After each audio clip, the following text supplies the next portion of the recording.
bueno, ya nos va a nombrar todo: medicina interna, cirugía, pediatría, gastroenterología.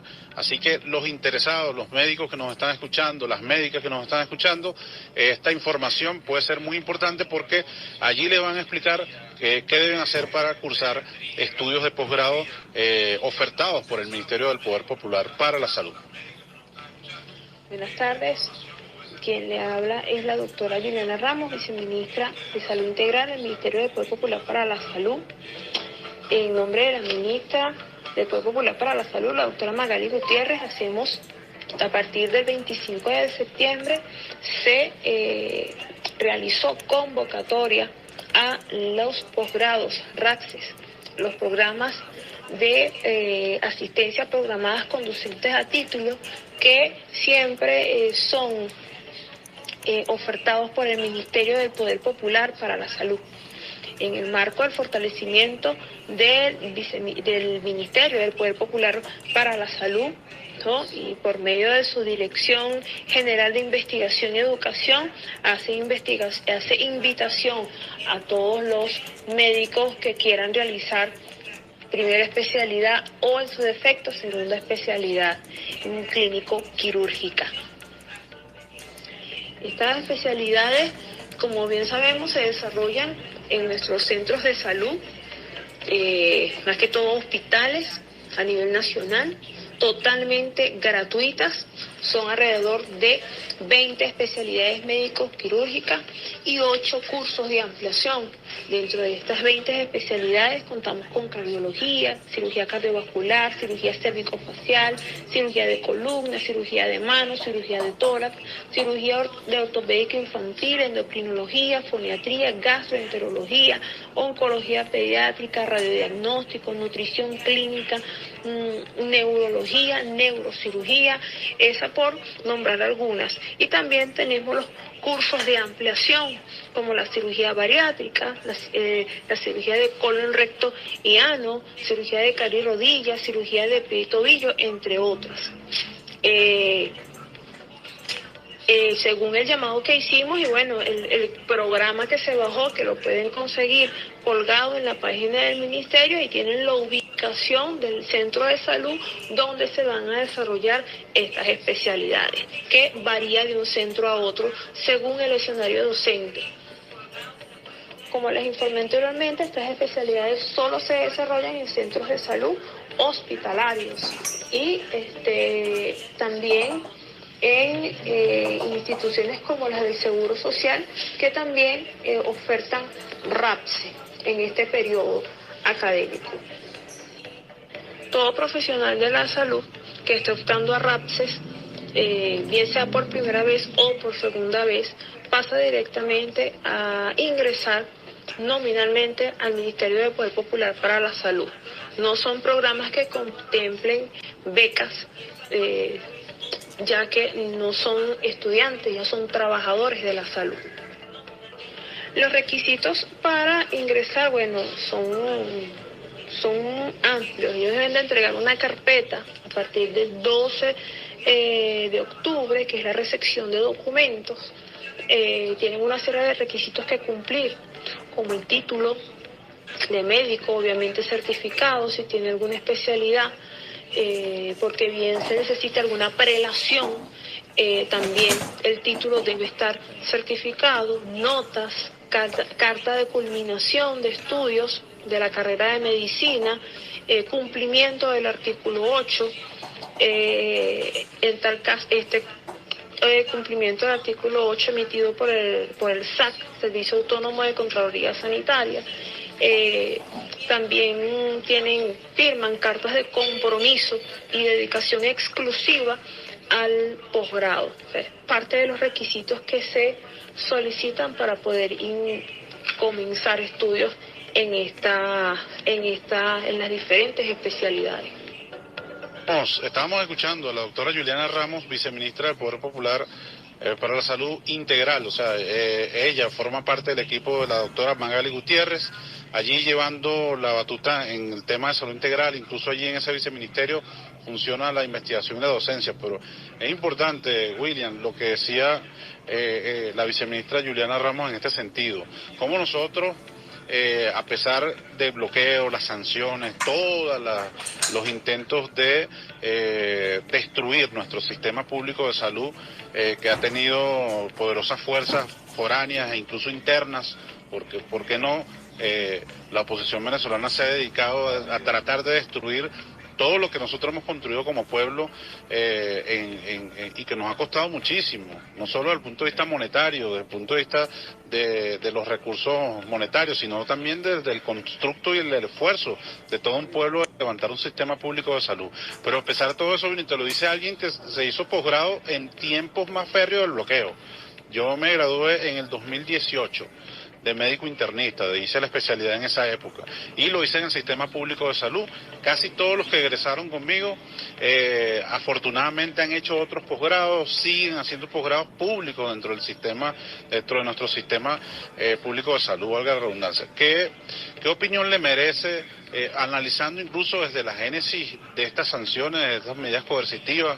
Por eso que incluso nos consideraban una amenaza inusual, pero era para el sistema capitalista. Sí, bueno, Ricardo, muchísimas gracias de verdad por la invitación a compartir aquí tu programa, que siempre lo recomiendo. La gente dice oído al tambor, yo digo oído al doctor, porque hay que escuchar a la gente que nos cuida, pues que nos cuida la vida, nos cuida la salud, y quiero, por cierto, aprovechar para felicitarte por ese trabajo social que haces también, de comunicación, de conciencia y también efectivo, pues de atención a la gente que por aquí se conecta contigo. Fíjate, yo diría lo primero para entender este problema, y es un anuncio maravilloso que hemos escuchado de la viceministra, entender que la salud en Venezuela sufrió una transformación con la Constitución del 99. No se trata solamente de que la salud se reconozca, ya estaba reconocida como derecho en la Constitución del 61, pero es el desarrollo que se le da. Por primera vez, la Constitución del 99 crea el Sistema Público Nacional de Salud, que nunca existió como sistema. Es decir, Chávez tenía una concepción integral de la salud. Eso pasaba por crear una salud primaria, una red ambulatoria, una verdadera red ambulatoria, que en Venezuela era la red más desechada, nunca se la atendía, es decir, no había puntos, por eso el programa Barrio Adentro era tan fundamental, para llevar la salud cerca de la gente. La salud no puede estar concentrada solamente en grandes hospitales, porque en el tránsito entre una cosa y otra, puedes perder la vida, pero además puedes perder tu propia salud, porque a veces lo que la gente necesita es una atención inmediata que lo estabilice, que lo refiera a un sistema mucho más. Entonces, el Sistema Nacional de Salud incluía eso, incluía como concepto integral del Sistema Nacional de Salud la seguridad social, que también estaba vinculado. Entonces el Instituto Venezolano de Seguro Social pasa a ser parte del Sistema Nacional Público de Salud, el refuerzo de la red hospitalaria y la cultura sanitaria, la prevención como modelo. Ese Chávez tiene una visión muy profunda, muy estructurada, que uno la puede encontrar, Ricardo, solamente en países quizás como el Reino Unido, después de la Segunda Guerra, que crea el que se consideró en su momento el único sistema público nacional de salud realmente constituido en el mundo. Tan poderoso es que hoy sigue resistiendo la privatización. Es decir, uno de los pocos servicios públicos en el Reino Unido no ha podido ser privatizado del todo, ha sido el Sistema Nacional de Salud, por la oposición de los sindicatos del tema de salud a la privatización. Entonces, primero eso. Luego está la inversión de recursos. Venezuela pasa a invertir una gran cantidad de recursos en temas de salud. A tal punto, yo te puedo hablar de la cifra del 2008, hace poco tiempo, pero bueno, el momento en que lo investigamos nosotros en Venezolana de Televisión, hicimos unos programas en ese momento sobre el Sistema Nacional de Salud. Muy bueno, yo los vi. Sí, y Venezuela tenía, sobre todo trabajamos lo que tú haces, prevención, cultura de salud, cultura sanitaria, es decir, alimentación, modo de vida, como parte de la salud integral. Pero fíjate, te decía que en el 2008 ya, y eso es constante, incluso se mantiene al menos hasta 2012-2013, después vienen las sanciones y el bloqueo, es que Venezuela llegó a tener 2 presupuestos de salud, o sea, un presupuesto para el Sistema Público Nacional de Salud, la salud, y el sistema de seguros privados, que el monto era prácticamente el mismo, solo que se lo llevaba el sector privado. Así es. Es decir, tenemos un país que en el 2012-2013 contaba con un sistema en construcción, Chávez amplía la oferta educativa en materia de salud, crea la Escuela Latinoamericana de Medicina Salvador Allende. Fíjate, el comandante Chávez es el ideólogo, junto con el comandante Fidel Castro, del diseño curricular más avanzado que existe en la formación de un médico en el mundo, que es la medicina integral comunitaria. Así es. Y es el más avanzado, te lo digo porque lo he revisado incluso por referentes teóricos de la medicina, que no cartesiana, es de otras latitudes, españoles, franceses. Comenzó siendo un diseño muy francés, pero terminó siendo una creación heroica propia del pueblo con la misma praxis que veníamos de barrio adentro. Entonces, es tal así que a pesar de las medidas coercitivas, a pesar de todo el impacto negativo que pudimos tener en el sistema de salud, porque nos dieron duro, nos bombardearon el sistema de salud, como vamos a explicar ahorita, quien mantuvo el sistema de salud parado fueron los médicos integrales comunitarios. Exactamente. Entonces, ¿por qué termina esta idea? Porque es importante comprender lo que pasó con la salud en los últimos 8 años de las sanciones, de las medidas coercitivas, no importa cómo se llame, digo yo, lo importante es que es una agresión inhumana, cruel, ilegal contra un pueblo y contra un país. Porque es importante comprender lo que pasó entre 1999 y 2012, 2013 hasta 2014, porque fue un país que estaba construyendo un sistema de salud para sostener un poder nacional. La investigadora Clara Sánchez ha hecho esta tesis en el campo de la alimentación, es decir, un país para constituirse como nación necesita poderes esenciales. Uno es el poder alimentario, otro es el poder de la salud, la vida. Claro, la vida. Y por eso esos dos poderes son atacados. Entonces, desde 2014, efectivamente, como parte de la agresión del imperialismo, el imperialismo leyó la partida física del comandante Chávez como un momento fundamental, digamos, de debilidad en la revolución bolivariana. De quiebre histórico. Claro, y era lógico pensar así. Bueno, no se había sentado el liderazgo de Nicolás Maduro, el país estaba de alguna manera, el chavismo como fuerza política estaba triste, o sea, había un momento político complejo, y es donde arremete, pues, descargar la rechera, recordemos aquellos años, era una forma de decir arremetamos contra ese sistema. Y empiezan las medidas coercitivas. En el campo de salud específica, para no hablar de lo financiero, petrolero, que es lo más visible, lo que se suele hablar más. Desde 2016, recuerda que Obama nos declara amenaza inusual y extraordinaria a ellos, porque representamos un modelo alternativo. Pero ellos dicen, bueno, ese modelo alternativo amenaza mi seguridad nacional. Una locura, pero es la forma de justificar. Empiezan a paralizarse transferencias y cuentas. ¿Y cuáles son las primeras transferencias que se paralizan? Transferencias para traer, por ejemplo, antimaláricos, eso sucede en el 2016-2017. Transferencias, pagos del Ministerio de Salud para traer las vacunas de difteria, sarampión, pentavalente, del programa de vacunación del año 2017 y 2018. Eso es paralizado. Son un ataque y un bombardeo contra poblaciones más vulnerables, claro, contra niños. Porque se está evitando que vacunáramos. Tú lo ves en los gráficos y está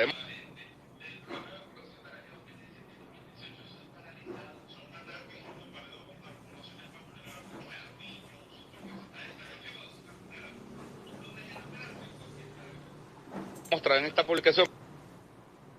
Está demostrado en esta publicación que no estamos al aire, no la podemos ver en este momento en línea, no estamos transmitiendo en vivo, pero que te la dejo aquí, Ricardo, los números del bloqueo, donde nosotros demostramos cómo cae la cobertura de vacunación, precisamente de fiebre amarilla, pentavalente, polio, influenza, porque en el año previo se bloquearon las transferencias de vacunas. Sí, el gráfico generalmente son ¿cuántos años?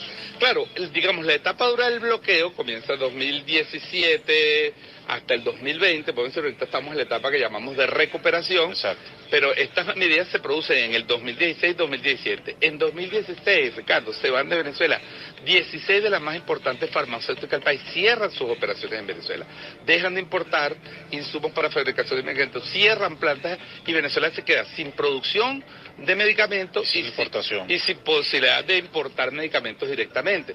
La industria incipiente que empieza también a crear Chávez en vista de esto, que empieza en 2010, el Quimbiotec, que ha resistido a pesar de todo y se está recuperando, y otras plantas no estaban consolidadas en ese momento. Entonces empieza a producirse el déficit de las medicinas.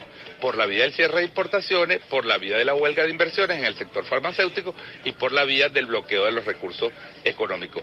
Ahí empieza el ataque y eso empieza a producir, evidentemente, rápidamente un deterioro de la salud del pueblo venezolano, que ellos lo van a expresar mediáticamente como la famosa hambruna o crisis humanitaria compleja, ¿verdad? Que han usado para buscar la intervención en Venezuela. Sí, fíjate, y eso fue acompañado y orquestado, muy bien orquestado, con la oposición venezolana. Eso hay que decirlo. ¿Por qué? Porque, bueno, yo recuerdo, porque yo estaba en hospitales, yo incluso en esa época fui director médico de un hospital central y me tocó, bueno, resistir allí con el personal de salud, con los trabajadores, con las trabajadoras.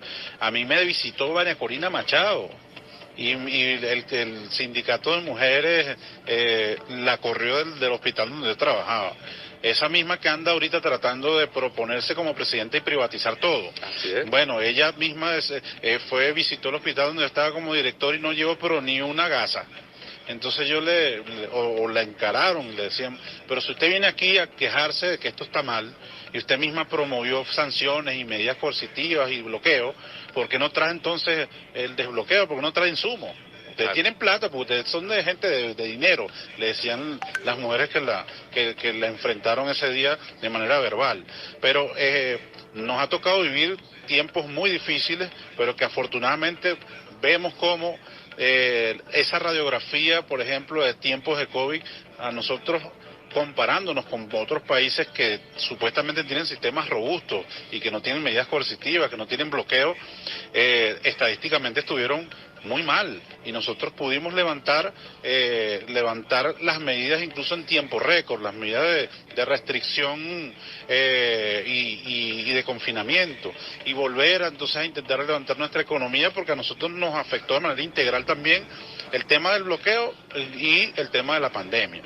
Pero más allá de eso, te pregunto, estadísticamente nosotros pudiésemos hablar de que a Venezuela, bueno, le entraba solamente $1 por cada $100 que entraban antes por el tema de la renta petrolera, que a pesar de, bueno, nos estábamos secando las lágrimas por la siembra de nuestro presidente, de nuestro comandante Chávez, y bueno, arreciaron las medidas y nos tocó entonces, además, empezar a construir un modelo no rentista de la salud, que ya está consagrado, como tú dices, en la Constitución, incluso en muchas de las alocuciones que vemos de nuestro comandante Chávez, cómo él fue construyendo el sistema público de salud con los poderes creadores del pueblo, con esa visión de los poderes creadores del pueblo, rodriguiana, robinsoniana, de construirlo desde las bases.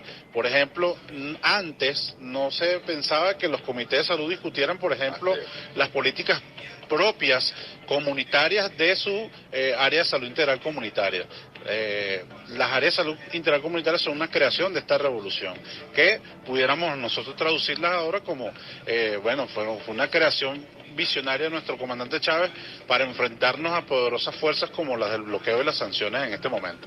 Sí, fíjate, tú dices algo ahí muy importante. Primero, el tema que la revolución crea el Sistema Público Nacional de Salud, el sistema de formación, le da acceso a los pobres a una carrera que siempre fue elitesca. Así es. Que la medicina, porque los pobres no podían pagarse, pues los instrumentos, las cosas, es decir, la medicina se concebía en Venezuela como una carrera de castas, es decir, si tú eras rico, ponías a tus hijos a estudiar medicina, le montabas el consultorio y bueno, tenías asegurado, y ahí venían esos famosos apellidos en la medicina venezolana, los bellos, etcétera.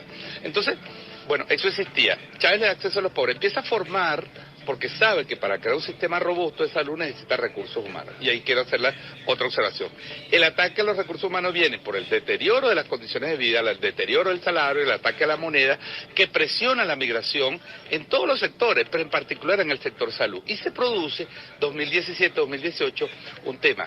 Se crea el Grupo de Lima, y el Grupo de Lima, algunos presidentes del Grupo de Lima, como Piñera, como Macri, desarrollan políticas para captar médicos y médicas venezolanas, enfermeros y enfermeras, se le dan condiciones para inducir la migración. Nosotros llegamos a perder, y eso me lo ha dicho la ministra de Ciencia y Tecnología, la vicepresidenta Gabriela Jiménez, me ha dicho, Mira, hubo sectores incluso, por ejemplo, en los anestesiólogos, que se perdió casi el 40% de los anestesiólogos del país. Hubo especialidades que se perdió el 30, el 35% de migración. Y eso, imagínate lo que significa un anestesiólogo para el tema de toda la política de intervenciones quirúrgicas. Bueno, vamos a unos compromisos de la estación. Ya venimos a seguir conversando con el viceministro para Políticas Antibloqueo, el compañero William Castillo, y ya venimos con más de Oído Clínico en Radio Nacional de Venezuela. Escuchas Oído Clínico, comunicación para la salud y la vida, por el Sistema Radio Nacional de Venezuela. Yo soy de aquí, de Venezuela. Una ración de carne clara con yuca y casabe. Esa tradición es marca Venezuela, siempre presente. Para que el mundo sepa que Venezuela es bella. Somos RNB Informativa, multiplataforma, la señal que recorre la patria. Venezuela. Agradecemos el trabajo del personal obrero y administrativo. Venezuela regresa a clases. Soy la Guayana Esequiba, yo también soy Venezuela.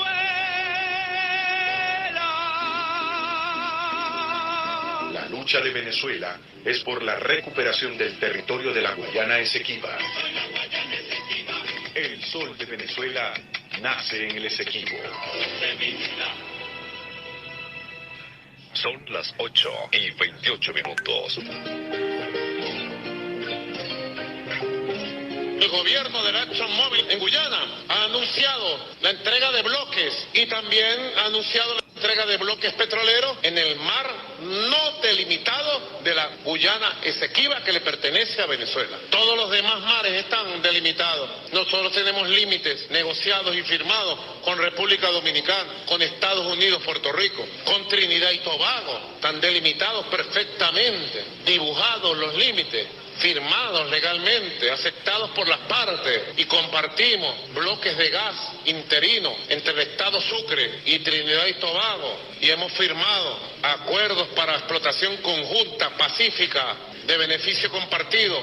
This space was downloaded via spacesdown.com. Visit to download your spaces today. Los bloques de gas, pero el gobierno de la ExxonMobil y del Comando Sur que gobierna en Guyana pretende violar los derechos de Venezuela sobre el mar, entregando bloques de petróleo en mar incontrovertiblemente venezolano del delta del Amacuro y en mar no delimitado de la Guyana Esequiba. Que vamos con Nicolás. Venezuela. Nosotros tenemos que seguirnos preparando para la defensa del país en todos los terrenos y en todos los frentes de batalla, en lo cultural, en lo político, en lo económico, también en lo militar. Y de allí la necesidad de seguir asimilando el concepto de que la defensa es de todo el pueblo y es de todos la responsabilidad por prepararnos para asegurar la independencia y la soberanía de la patria de Bolívar.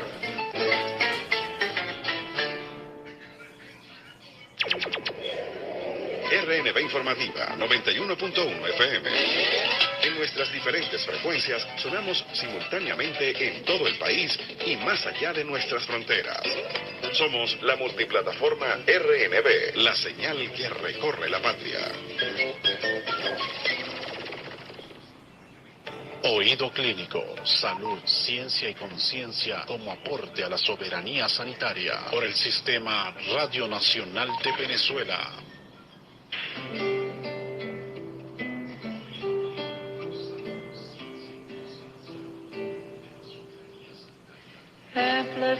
Amplifiers and old guitars, country music sung in bars, and when she sings, the revolution's near.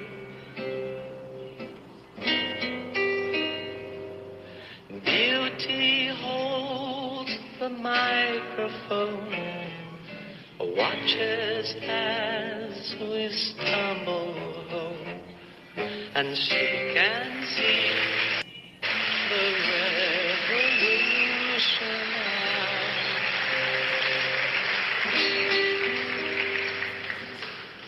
and fish and trees and houses, smoke and handsome women's blouses, not like I expected it would be. Bubbles pop in every size, it's analyzing, criticizing, beauty knows that it's almost me. Beauty goes to her address, shuts the door and climbs the steps, and when she sleeps, the revolution grows. Beauty rests on mattress springs, wearing just her underthings, and when she wakes, the revolution wins. When she wakes, the revolution's in.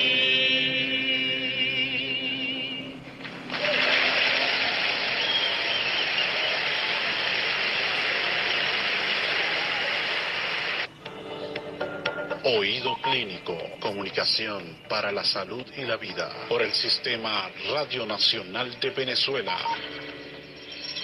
Continuamos en Oído Clínico a través del Sistema Radio Nacional de Venezuela. Quien les habla, Ricardo León, especialista en medicina interna, investigador de los CIMAVEN, en conjunto con Alberto Simanca allí en los controles, y con el invitado de lujo que tenemos el día de hoy. Muchos mensajes, imagínate, yo no di los puntos de contacto, que los voy a dar ahorita. Okay. Nos pueden enviar un mensaje de texto, un WhatsApp o un Telegram al 0416-959-0218. Repito, 0416-959-0218, si quieren hacernos cualquier pregunta de salud o del tema que estamos tratando, que es el impacto de las medidas coercitivas unilaterales, el bloqueo o la agresión a Venezuela y sus impactos, pues, como decía, al sector salud. Tenemos acá invitado a William Castillo, viceministro de Políticas Antibloqueo de nuestro Estado venezolano, quien, bueno, además también dirige el Observatorio Antibloqueo, que tiene una página muy buena, muy gráfica, muy bien, el diseño me parece excelente, digerible. Les voy a dar la dirección, es observatorio.gov.be. Así es. Gracias por la cuñita, porque ahí hemos registrado, recuerdo brevemente, Ricardo, ya que lo mencionas, ¿no? Venezuela aprobó, la Asamblea Nacional Constituyente aprobó en octubre, dentro de una semana vamos a cumplir 3 años, aprobó la ley constitucional antibloqueo propuesta por el presidente Nicolás Maduro, y allí en la ley se crea el observatorio. O sea, nosotros tenemos una ventaja y un gran orgullo para nosotros, que somos un observatorio creado en una ley constitucional. Este país tiene solo 2 leyes constitucionales, y en una de ellas, por mandato del presidente, se creó un observatorio para investigar el tema, y es lo que nosotros hacemos. Excelente, de verdad te felicito, porque ese trabajo de sistematizar todo lo que nos ha pasado con esa agresión, ese modelo, yo lo llamaba en la entrevista que me hicieron en Unión Radio, un modelo ignominioso y depravado contra un pueblo soberano como el de Venezuela, pero no solo contra Venezuela, contra 30 países también. Sí. Ahí vemos que solamente, Estados Unidos contra países del Medio Oriente son casi 8.000 medidas coercitivas. Así es. Entonces, y además Europa. Nos pasó algo, Ricardo. Ahorita tuvimos la oportunidad de presentar en Naciones Unidas, en el marco de la Asamblea General, ante los 40 países miembros del Grupo de Amigos de la Carta, el proyecto, el mapa geopolítico. Es un proyecto de Venezuela para que abordemos globalmente este problema, ¿no? Y nosotros presentamos nuestra estadística de 30 países y levantó la mano el representante, el embajador de Eritrea, para decirnos, inclúyanos, porque Eritrea también tiene sanciones, ahora son 31 países. Y es bueno que esto se sistematice, claro, y que nuestro pueblo y el mundo entienda que esto es un problema del mundo, es un problema de los países poderosos que se ceban su agresión económica para destruir las economías de los países pequeños y cambiar sus gobiernos, o como ellos dicen, cambiar sus conductas. Es una cosa ilegal, criminal, inhumana, como dices tú, ignominiosa, y que tenemos que convertir en una lucha también global. Así es. En eso me quería enfocar, porque no es solo que nuestras acciones antibloqueo, antiguerra, contra las agresiones las hagamos desde Venezuela solamente, sino que por ahí estuve leyendo que se está gestando un movimiento mundial antibloqueo, antimedidas coercitivas, antisanciones. Claro, y si aprovechan los nuevos espacios, vamos a decir, pluripolares. Esta nueva realidad, por ejemplo, el sistema BRIC, cuando esté funcionando, le va a permitir a Venezuela comprar medicinas, hacer contratos de servicios para los equipos médicos, para reparar nuestros equipos médicos al margen del dólar. Entonces podremos comerciar libremente, libre de sanciones, como dice el presidente. El presidente dice, podemos negociar, podemos dialogar todo lo que quiera, pero Venezuela tiene derecho a estar libre de sanciones. Así que ese movimiento mundial, que es político, pero ahora también con los espacios BRIC, con los espacios CELAC recuperados, con la UNASUR fortalecida, y eso se acaba de hablar con la vicepresidenta ejecutiva en el Grupo de Puebla en estos momentos, buscar mecanismos para que, en el caso de nuestro continente, Nicaragua, Cuba y Venezuela, son 3 países con sanciones que no tienen acceso a los sistemas de transferencias internacionales, bancarias, etcétera, etcétera, y eso condiciona toda la política social. Fíjate, a mí me toca participar dentro de poco en las jornadas de pensamiento crítico latinoamericano y del Caribe que van a ser en Pernambuco. Yo llevo como ponencia parte de los impactos de las medidas coercitivas unilaterales, el bloqueo a la salud del pueblo venezolano y por supuesto para elevar la voz en función de que se conozca todo ese modelo de guerra que han perpetuado contra nuestro pueblo, pero contra 31 naciones del mundo.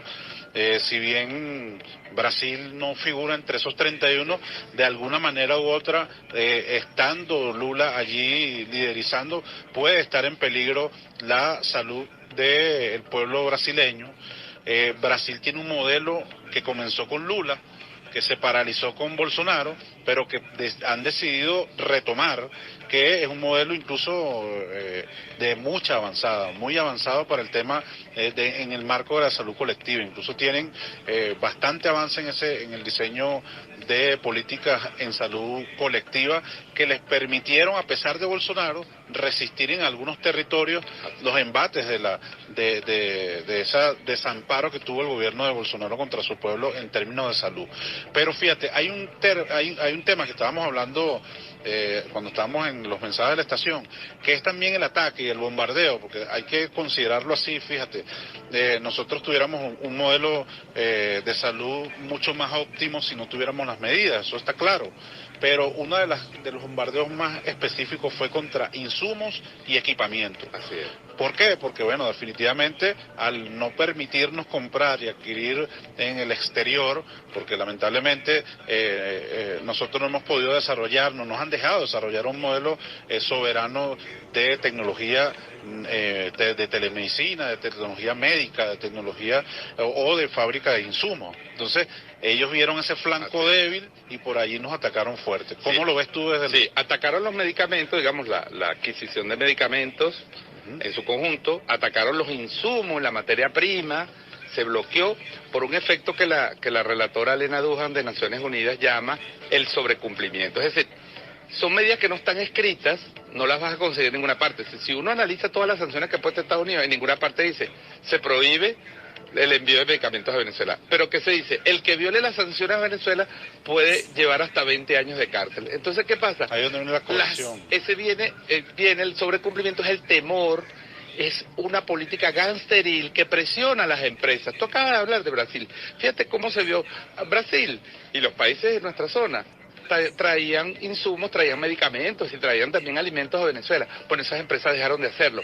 Pero no porque ellos decidieran sancionar a Venezuela, sino por el temor a ser sancionados ellos por Estados Unidos. Entonces, la vicepresidenta desarrolló un concepto muy interesante, que es decir, sancionar un país como Venezuela es afectar al Caribe. ¿Por qué? Porque se detuvo el convenio de Petrocaribe. Es sancionar empresas como, por ejemplo, de Colombia, de México, de Brasil, de Argentina, que traían elementos, insumos o materia prima para fabricar alimentos. Entonces se afectó el comercio regional. Exacto. Luego se afectaron los equipos por la vía también del sobrecumplimiento, se paralizaron contratos. Por ejemplo, el que yo mencionaba el 5 de julio en la Asamblea Nacional. El Hospital Cardiológico hacía un promedio de 1.200 operaciones hasta el 2012-2013.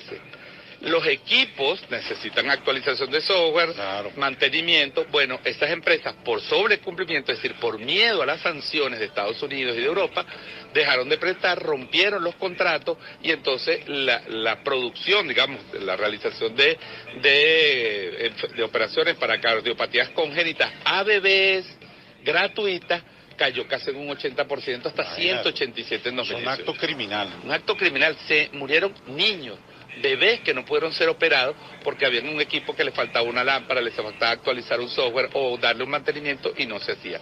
La vicepresidenta Gabriela, la ministra de Salud, la propia vicepresidenta de la República han denunciado, por ejemplo, el caso, la Leda Duján denunció el caso de hasta microscopios. Nosotros tenemos microscopios para el sistema de investigación científica paralizados en Alemania, en Austria, en otros países.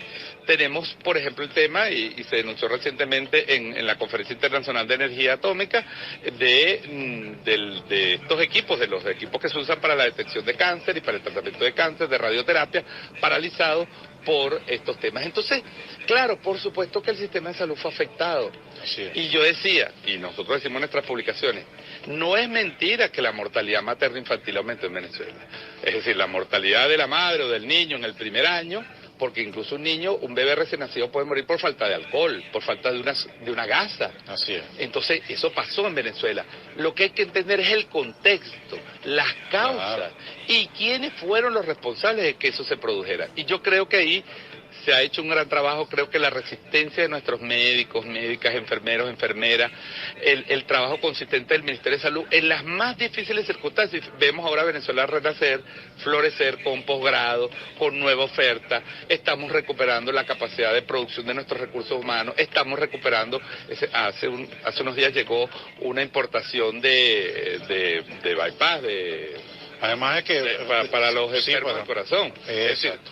estamos recuperando todo lo que fue Marcapasos, todo eso. el marcapaso, el diseño, pues, de la política de salud. Yo creo que, a pesar de lo que pasó, a pesar del daño producido, a pesar de las muertes, hay investigadores que citan cifras, muy altas de fallecidos por el bloqueo. Nosotros no validamos todas esas cifras, pero sí decimos que es verdad que mucha gente, o su salud se vio deteriorada, o su vida se perdió, o de un familiar, a causa de esto. Y esto es un acto criminal que no puede ser perdonado, Ricardo. Así es. No puede ser perdonado, porque cometer crímenes de lesa humanidad contra tu propio país, negándole, como le negó Juan Guaidó, estoy hablando, marzo del 2020, inicio de la pandemia, el presidente del Banco Central, el doctor Calixto Ortega, le envió una carta al Banco de Inglaterra, diciéndole, señores, el secretario general de Naciones Unidas ha dicho que paremos todo este tema de las sanciones y los bloqueos mientras haya pandemia.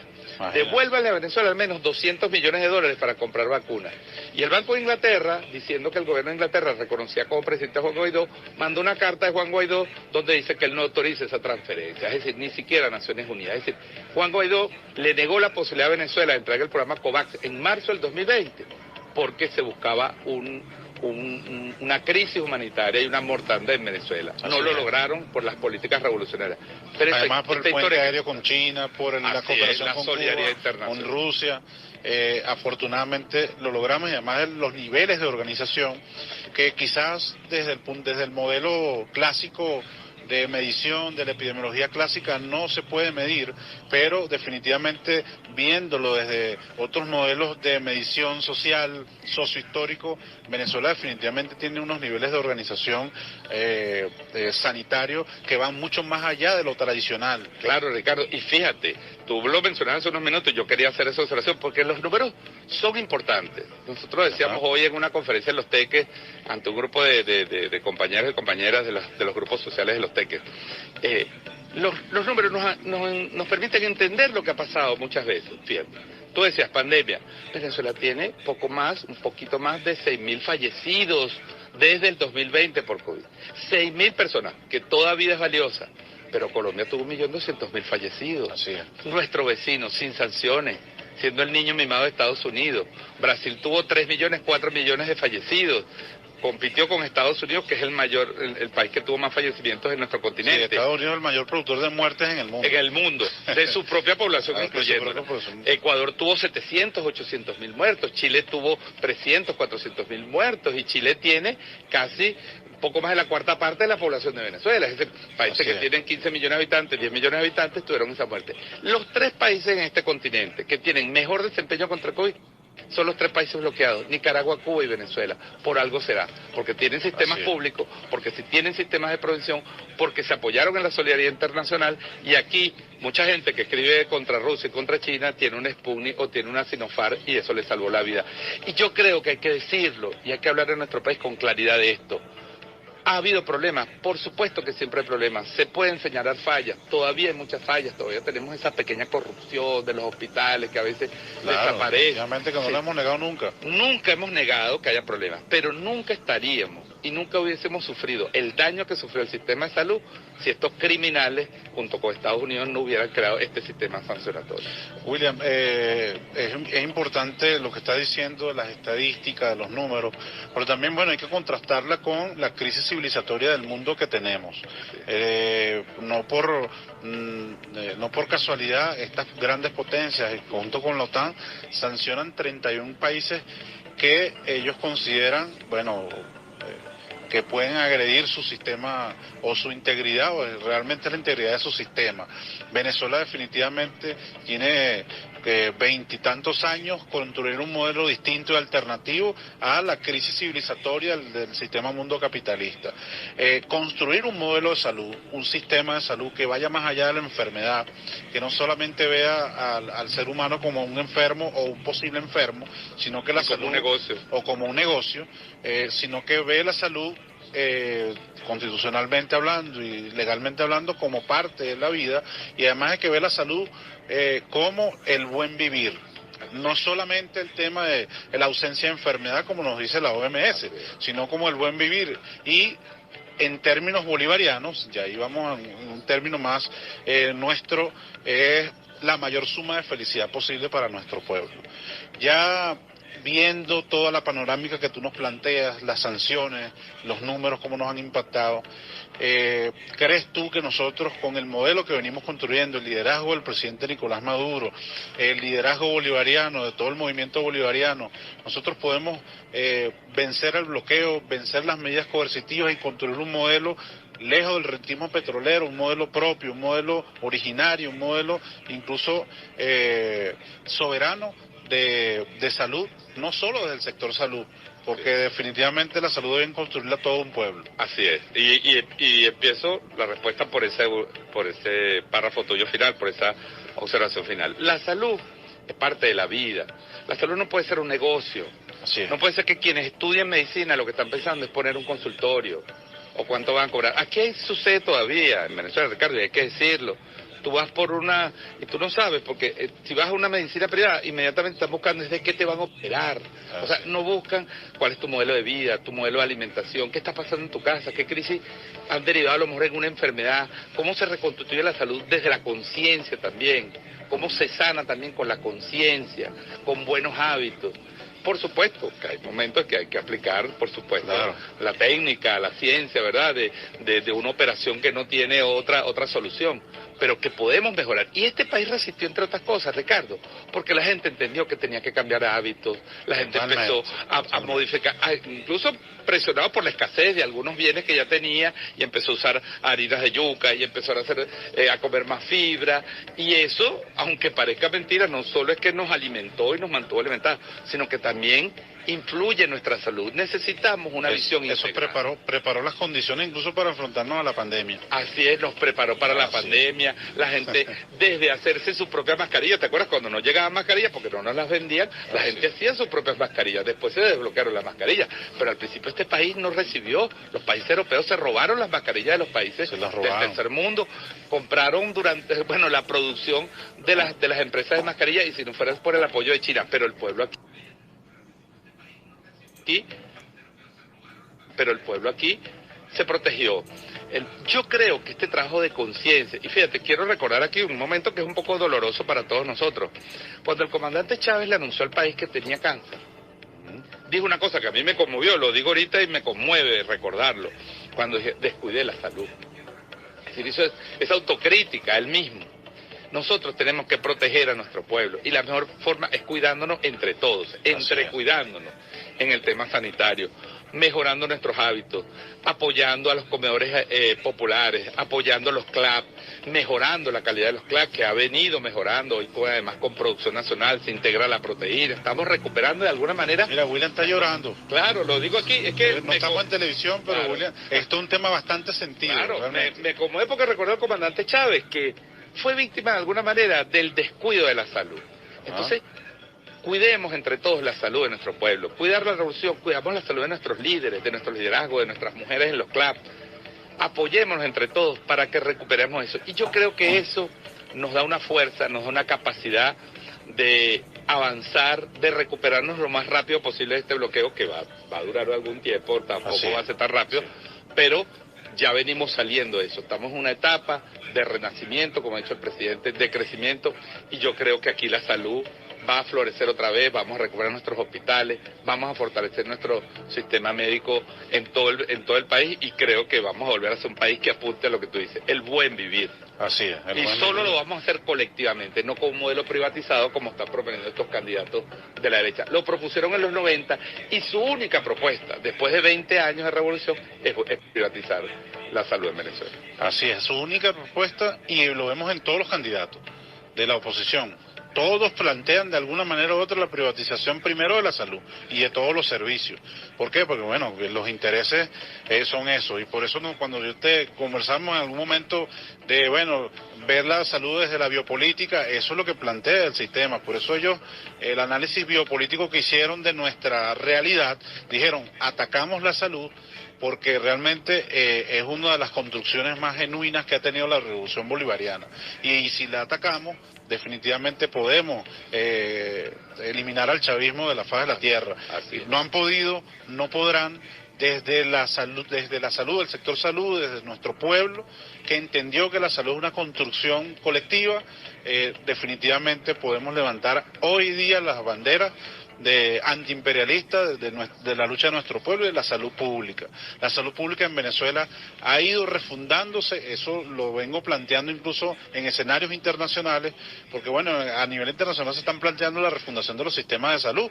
Y yo digo, Venezuela tiene 20 años refundando su sistema de salud, pasando por varios periodos, incluso por los periodos más fuertes del paro petrolero, de las guarimbas, incluso de una guarimba constante de los propios médicos y médicas que no han entendido que Venezuela necesita un sistema desde adentro, que es demasiado, bueno, es asimétrico. Y recuerda que las guarimbas se atacaron hospitales, como el Hospital Hugo Chávez del Coche, se atacaron CDIs. Yo estuve en un CDI que fue atacado. Cuando Capriles mandó a descargar la rechera, que era desconocer los resultados de una elección que había perdido, se atacaron los CDI.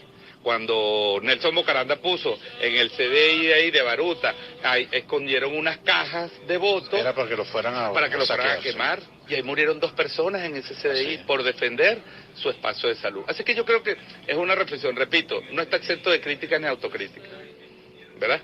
También ha habido lamentablemente funcionarios públicos, hay que recordar a un famoso presidente del Seguro Social, un corrupto, un canalla, totalmente, que ahora vive fuera del país. Y bueno, hizo desastre. Pero aún con esos problemas, si no hubiese pasado lo que pasó, si no se hubiese atacado este país de la manera tan cruel e inhumana, no tendríamos los problemas que tuvimos con la gravedad que los tuvimos. Pero, afortunadamente, con la política, con el desarrollo de políticas sociales, apelando a nuestra Constitución, estamos recuperando el sistema de salud, y por eso digo, maravillosa noticia, felicito a la ministra Gladys Gutiérrez con esa apertura de posgrado.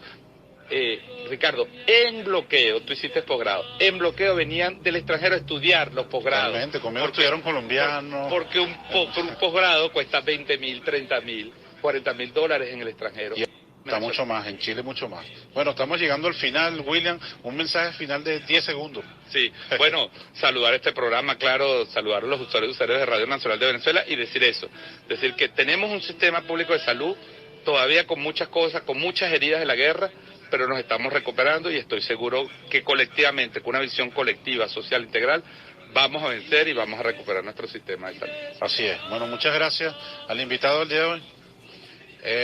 Los números de contacto.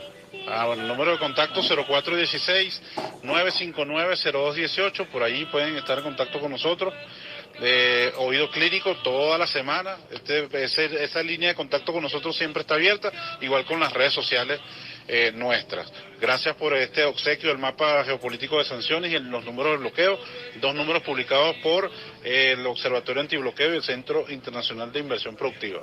Gracias, William, por este programa histórico. Estuvimos trabajando para todos ustedes, Adalberto Simancas en los controles, en la presidencia del Sistema Radio Nacional de Venezuela, nuestra amiga y paciente Ivemar Jiménez, y quien les habla, Ricardo León, especialista en medicina interna de los CIMAVE. Nos escuchamos el próximo jueves en otro programa más de Oído Clínico.